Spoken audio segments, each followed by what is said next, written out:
प्रधानमंत्री नरेंद्र मोदी ने महाराष्ट्र के नंदुरबार में जनसभा में महाविकास अघाड़ी पर बोला हमला। कहा, महाअघाड़ी आरक्षण के महाभक्षण का चला रही है महाअभियान। वहीं एससी, एसटी, ओबीसी का आरक्षण बचाने के लिए मोदी आरक्षण के महारक्षण का महायज्ञ कर रहा है। पीएम मोदी ने संजय राउत के बयान का दिया जवाब। जो लोग मुझे कब्र में गाड़ना चाहते हैं वो मुझे नहीं गाड़ पाएंगे।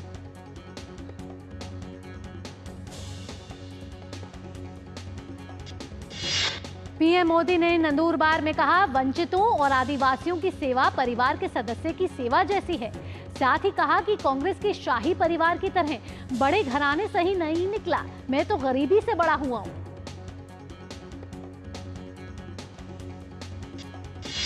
प्रधानमंत्री मोदी महाराष्ट्र के बाद तेलंगाना में करेंगे 2 जनसभाएं। 3:15 बजे महबूबनगर में और 5:30 बजे हैदराबाद में करेंगे चुनावी रैली। प्रधानमंत्री मोदी ओडिशा के भुवनेश्वर में करेंगे रोड शो। रात 8:30 बजे करेंगे रोड शो। भाजपा अध्यक्ष जेपी नड्डा आज शाम 5 बजे के करीब चंडीगढ़ में चुनावी जनसभा को करेंगे संबोधित। गृह मंत्री और भाजपा के वरिष्ठ नेता अमित शाह पश्चिम बंगाल के नाडिया में 3 बजे और बीरभूम में 4:30 बजे करेंगे जनसभा। इसके बाद आसनसोल में शाम 5:30 बजे करेंगे रोड शो। मध्य प्रदेश के बैतूल में आज 4 बूथों पर हो रहा है पुनर्मतदान। बस में रखी 4 ईवीएम और अन्य उपकरण में आग लगने के कारण हो रहा है फिर से अब मतदान। कांग्रेस अध्यक्ष मल्लिकार्जुन खड़गे आज तेलंगाना के भोंगीर और आंध्र प्रदेश के विजयवाड़ा में चुनावी जनसभा करेंगे। कांग्रेस नेता राहुल गांधी आज सपा प्रमुख अखिलेश यादव के समर्थन में कन्नौज में संयुक्त रैली को करेंगे संबोधित। कानपुर में भी राहुल और अखिलेश की संयुक्त जनसभा आज। कन्नौज की रैली पर भाजपा नेता स्वतंत्र देव सिंह ने कहा कि उत्तर प्रदेश की जनता ने कांग्रेस और समाजवादी पार्टी को नकार दिया है। चंडीगढ़ से भाजपा उम्मीदवार संजय टंडन ने किया रोड शो। हरियाणा के मुख्यमंत्री नायब सिंह सैनी रहे मौजूद। बसपा प्रमुख मायावती आज अकबरपुर में चुनावी जनसभा को करेंगी संबोधित। राजेश द्विवेदी के समर्थन में करेंगी रैली। उत्तर प्रदेश के मुख्यमंत्री और भाजपा नेता योगी आदित्यनाथ आज गोरखपुर में और बहराइच में चुनावी जनसभा को करेंगे संबोधित। पटना साहिब लोकसभा सीट से भाजपा उम्मीदवार रविशंकर प्रसाद ने कहा, मेरी रिकॉर्ड मतों से जीत होगी। इस बार प्रधानमंत्री मोदी की अभूतपूर्व विजय होने वाली है। गोरखपुर लोकसभा क्षेत्र से भाजपा उम्मीदवार रवि किशन ने लोकसभा चुनाव के लिए अपना नामांकन दाखिल किया। त्रिपुरा के मुख्यमंत्री माणिक साहा ने कोलकाता उत्तर लोकसभा क्षेत्र से भाजपा उम्मीदवार तापस रॉय की नामांकन रैली में शामिल हुए। कांग्रेस नेता जयराम रमेश ने कहा कि 3 चरणों के चुनाव के बाद साफ हो गया है कि इंडी गठबंधन को स्पष्ट और ठोस बहुमत मिलने जा रहा है। गाजीपुर लोकसभा क्षेत्र से भाजपा उम्मीदवार पारसनाथ रॉय ने नामांकन दाखिल किया है। इस दौरान उत्तराखंड के मुख्यमंत्री पुष्कर सिंह धामी भी मौजूद रहे। तेलंगाना के खम्मम में आदिवासी समूह के 200 वोटरों ने मतदान का किया बहिष्कार। रिटर्निंग ऑफिसर ने गांव जाकर उनकी समस्या जानी। सैम पिट्रोडा के बाद मणिशंकर अय्यर का विवादित बयान। बोले, पाक के पास एटम बम इसलिए सम्मान दें। कांग्रेस नेता मणिशंकर अय्यर के बयान पर केंद्रीय मंत्री अनुराग ठाकुर ने कहा, कांग्रेस नेता भारत में रहते हैं लेकिन उनका दिल पाकिस्तान में रहता है। उत्तर पश्चिमी दिल्ली लोकसभा सीट से कांग्रेस उम्मीदवार उदित राज ने मणिशंकर अय्यर के बयान पर कहा, यह उनकी निजी राय, कांग्रेस का ऐसा कोई रुख नहीं। भाजपा नेता रवि किशन ने मणिशंकर अय्यर के पाकिस्तान वाले बयान पर कहा कि पाकिस्तान कटोरा लेकर अनाज के लिए इधर उधर जा रहा है। मणिशंकर अय्यर को दिमागी इलाज कराना चाहिए। केंद्रीय मंत्री गिरिराज सिंह ने कहा कि राहुल गांधी, कांग्रेस और मणिशंकर अय्यर पाकिस्तान की भाषा बोल रहे हैं। कांग्रेस को ये दोहरी नीति छोड़ देनी चाहिए। उत्तर प्रदेश के उप मुख्यमंत्री केशव प्रसाद मौर्य ने अय्यर के बयान पर कहा, लोकसभा चुनाव में करारी हार की संभावना देखते हुए ये सारे कांग्रेसी बौखला गए हैं। जिन्हें भारत की सेना पर भरोसा नहीं है, उन्हें भारत में रहने की बजाय पाकिस्तान जाना चाहिए। भाजपा नेता मनजिंदर सिंह सिरसा ने मणिशंकर अय्यर के बयान पर कहा कि भारत के नाम से जो थर-थर कांपता है उसे मणिशंकर अय्यर कहते हैं, हमें डरना चाहिए। भाजपा नेता शायना एनसी ने मणिशंकर अय्यर के बयान पर कहा कि अय्यर अपनी सलाह अपने पास रखें। कांग्रेस नेता के बयान से तुष्टीकरण की बात आती है सामने। केंद्रीय मंत्री और भाजपा नेता राजीव चंद्रशेखर ने मणिशंकर अय्यर के बयान पर कहा कि राहुल गांधी के कांग्रेस की विचारधारा लोगों के सामने हो रही है अब साफ। कांग्रेस आज फिर से अय्यर के बयान से करेगी किनारा। छत्तीसगढ़ के उप मुख्यमंत्री विजय शर्मा ने कांग्रेस नेता मणिशंकर अय्यर के बयान पर कहा, उनका और उनकी पार्टी का भाव शुरू से ऐसा ही है, इसलिए वे ऐसा सोचते हैं। भाजपा नेता मुख्तार अब्बास नकवी ने कांग्रेस पर हमला बोला, कहा कांग्रेस अपने कुनबे की कुर्बानी को अपने आप बयां कर रही है। जेडीयू नेता किसी त्यागी ने तेजस्वी यादव के बयान पर कहा, आरजेडी के शासनकाल में ही सबसे ज्यादा नौकरियां समाप्त हुई और बिहारियों का पलायन हुआ। राज्यसभा सांसद और बीजेपी नेता माया नारोलिया ने कांतिलाल भूरिया के बयान पर कहा, कांग्रेस पार्टी के नेता आए दिन महिलाओं के लिए अमर्यादित भाषा का प्रयोग करते हैं और महिलाओं का अपमान कर रहे हैं।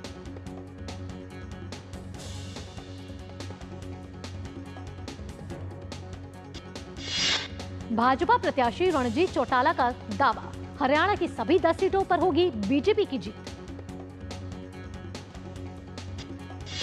टीएमसी नेता शशि पांजा ने संदेश खाली की घटना पर कहा, महिलाएं अब अपना एफआईआर वापस लेना चाहती हैं तो उन्हें धमकाया जा रहा है। दिल्ली के मुख्यमंत्री अरविंद केजरीवाल की अंतरिम जमानत पर सुप्रीम कोर्ट में फैसला आज। ईडी दाखिल करेगी चार्जशीट। ईडी के हलफनामे पर दिल्ली के मुख्यमंत्री अरविंद केजरीवाल की लीगल टीम ने उठाए सवाल। बोली, सुप्रीम कोर्ट से नहीं ली गई इजाजत।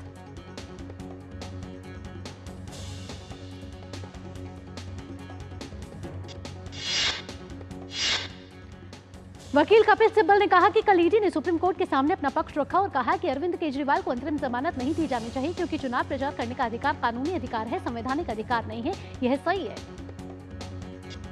दिल्ली शराब नीति मामले में भारत राष्ट्र समिति की नेता के कविता की जमानत याचिका पर दिल्ली हाईकोर्ट में सुनवाई आज।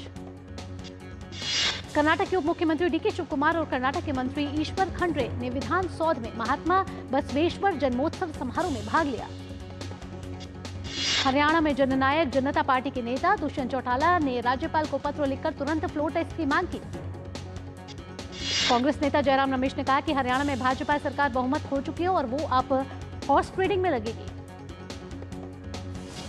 हरियाणा के मुख्यमंत्री नायब सिंह सैनी ने कहा कि विपक्ष जनता को कर रही है गुमराह। अभी हमने विश्वास मत हासिल किया, समय आएगा तो फिर बहुमत साबित करेंगे। श्रीलंका द्वारा छोड़े गए 3 मछुआरे आज सुबह चेन्नई के एयरपोर्ट पर पहुंचे। 4 अप्रैल को रामेश्वरम तट से हुए थे गिरफ्तार। गद्दार वाले बयान पर महाराष्ट्र के मुख्यमंत्री एकनाथ शिंदे का बयान, बाला साहेब के विचार को उद्धव ने दिया धोखा। शिवसेना उद्धव गुट के नेता प्रियंका चतुर्वेदी के बयान पर संजय निरुपम ने कहा कि उद्धव ठाकरे ने भाजपा और बाला साहेब के लोगों को दिया धोखा। लद्दाख में आज सुबह 4.3 तीव्रता का आया भूकंप। सुबह 7:22 पर आया भूकंप। विश्व प्रसिद्ध केदारनाथ ज्योतिर्लिंग के कपाट अक्षय तृतीया के पावन अवसर पर खोले गए। अक्षय तृतीया के मौके पर शुरू हुई 4 धाम यात्रा। गंगोत्री और केदारनाथ पहुंचे 15,000 तीर्थयात्री। अक्षय तृतीया के मौके पर श्रद्धालुओं ने आज प्रयागराज में संगम में आस्था की डुबकी लगाई। सेंसेक्स में शुरुआती कारोबार में 203 अंकों की बढ़त, 72,607 के स्तर पर पहुंचा सेंसेक्स। निफ्टी में शुरुआती कारोबार में 83 अंकों का उछाल, 22,041 के स्तर पर खुला निफ्टी। शुरुआती कारोबार में डॉलर के मुकाबले रुपये में मामूली बढ़त, 1 पैसे मजबूत होकर 83.47 पर खुला रुपया। भारतीय रिजर्व बैंक ने गैर बैंकिंग वित्तीय कंपनियों से कहा कि वे आयकर कानूनों के अनुरूप सोने के बदले कर्ज देते समय 20,000 रुपए से अधिक नकद भुगतान न करें। विराट कोहली की निवेश वाली कंपनी गो डिजिट जनरल इंश्योरेंस के आईपीओ के प्राइम बैंक की हुई घोषणा। 258 रुपए से 272 के बीच रखा गया price band. Travel distribution platform TBO tech का आईपीओ आज हो रहा है बंद। अब तक 10 गुना हुआ सब्सक्राइब। एजटेक फ्लूइड्स का आईपीओ शुक्रवार को खोलेगा। 73 से लेकर 68 रुपए प्रति शेयर का मूल्य दायर किया गया है। भारतीय एंटरप्राइजेस ने आईसीआईसीआई लोम्बार्ड के शेयर 663 रुपए में बेचे। 9 अलग अलग सौदों के जरिए बेचे शेयर। सार्वजनिक क्षेत्र के इंडियन ओवरसीज बैंक का मार्च तिमाही में शुद्ध लाभ 24% बढ़कर 808 करोड़ रुपए हो गया है। आधार हाउसिंग फाइनेंस के आईपीओ को दूसरे दिन 1.48% अभिदान मिला। आधार हाउसिंग फाइनेंस निजी इक्विटी कंपनी ब्लैकस्टोन समर्थित है।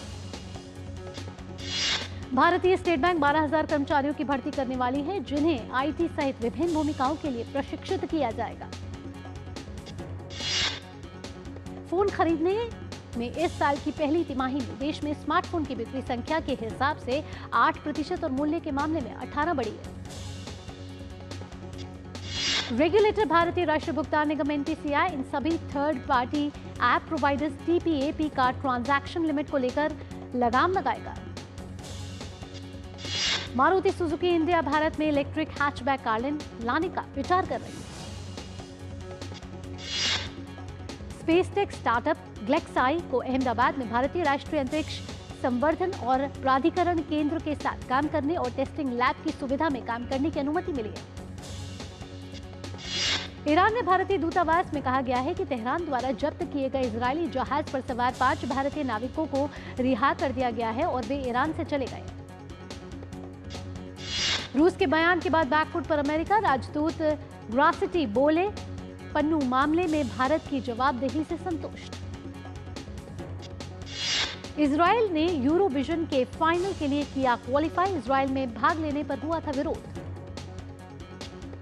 इजरायल की सेना रफा के कई इलाकों में चला रही है सैन्य अभियान। शहर के पूर्वी हिस्से में भीषण संघर्ष की खबर।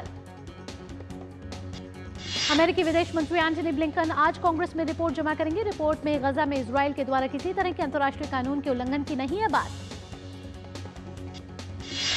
उत्तर पश्चिमी चीन के नंगजिया क्षेत्र में राजमार्ग पर एक ट्रक अचानक से एक यात्री वैन के साथ टकरा गया। इस हादसे में 9 लोगों की मौत की खबर आई है। गजा की सीमा के पास एक सैन्य अड्डे पर टैंक खड़े कर दिए गए हैं और सैनिकों को तैनात कर दिया गया है। यूक्रेन ने युद्धकालीन अर्थव्यवस्था के केंद्र में रह रहे 2 वरिष्ठ मंत्रियों को बर्खास्त कर दिया। यूक्रेन की संसद ने गुरुवार को इस पर मोहर लगा दी है। अमेरिका में राजधानी वॉशिंगटन के जॉर्ज वॉशिंगटन विश्वविद्यालय से फिलिस्तीन समर्थकों के टेंट उखाड़े गए और दर्जनों छात्र छात्राओं को किया गया गिरफ्तार। यूरोप के 27 देशों में जून में चुनाव होने वाले हैं। यूरोपीय संघ के नागरिक 5 साल के कार्यकाल के लिए यूरोपीय संसद के 720 नए सदस्यों का चुनाव करेंगे। बुल्गारिया में स्मारकों की हो रही है और आगे बढ़े। इंडियन प्रीमियर लीग में पंजाब किंग्स की टीम प्लेऑफ की रेस से बाहर हो गई। पंजाब की टीम को रॉयल चैलेंजर्स बेंगलुरु की टीम ने 60 रन से हरा दिया है। आरसीबी ने विराट कोहली के 47 गेंदों पर 92 रन के दम पर 7 विकेट पर 241 रन का स्कोर किया। विराट कोहली के अलावा रजत पाटीदार ने 55 रन की पारी खेली। इंडियन प्रीमियर लीग में आज अहमदाबाद में गुजरात टाइटंस का सामना चेन्नई सुपर किंग्स से होना है। चेन्नई सुपर किंग्स की नजर जीत दर्ज करने पे होगी। प्लेऑफ में पहुंचने की अपनी स्थिति को मजबूती देने पर होगी। आयरलैंड के ऑलराउंडर खिलाड़ी जॉर्ज डॉकरेल ने कहा है कि पाकिस्तान के खिलाफ टी20 सीरीज से टी20 विश्व कप की तैयारी को मिलेगी अहम मदद। टेबल टेनिस खिलाड़ी मनिका बत्रा का सऊदी स्मैश प्रतियोगिता का सफर क्वार्टर फाइनल में समाप्त। जापानी खिलाड़ी के हाथों मिली हार। जापान के कोबे में आयोजित होने वाली विश्व पैरा एथलेटिक्स चैंपियनशिप के लिए भारतीय पैरा एथलीटों की हौसला अफजाई के लिए आयोजित हुई stand of ceremony. Para javelin thrower Sumit Antil ने जताया भरोसा। कहा कोबे में भारतीय दल का सर्वश्रेष्ठ प्रदर्शन देखने को मिलेगा। पीसीआई अध्यक्ष देवेंद्र झांझरिया को उम्मीद, भारतीय दल पिछली बार से ज्यादा पदक जीतने में रहेगा सफल। अर्जेंटीना फुटबॉल टीम के वर्ल्ड कप विजेता कप्तान लियोनेल मेसी करियर को शुरुआत देने वाली नैपकिन की नीलामी प्रक्रिया हुई शुरू। यह प्रक्रिया 17 मई तक चलेगी। वायर लेवरक्यूसेन ने यूरोपा लीग के फाइनल में बनाई जगह। 4-2 के एग्रीगेट के आधार पर रोमा को दी मात। जापान की नाओमी ओसाका के इटालियन ओपन में जीत का दौर जारी। यूक्रेन की मार्ता कास्ट्यूक को 6-2 से हराया। वहीं पोलैंड की ईगा स्वांतक ने भी जीता मुकाबला। अमेरिका की वर्नाडा पेरा को 6-0, 6-2 से हराया। अमेरिका की मेडिसन कीज ने भी अगले दौर में बनाई जगह। कोलंबिया की कैमिलो ओसोरियो को 6-0, 4-6, 6-3 से हराया। पुरुष वर्ग में स्पेन के रफाल नडाल ने जीता पहले दौर का मैच, जिजोऊ बर्गस को 4-6, 6-3, 6-4 से हराया। सलमान खान की नई फिल्म सिकंदर की हुई घोषणा, रश्मिका मंदाना को मुख्य नायिका के रूप में चुना गया।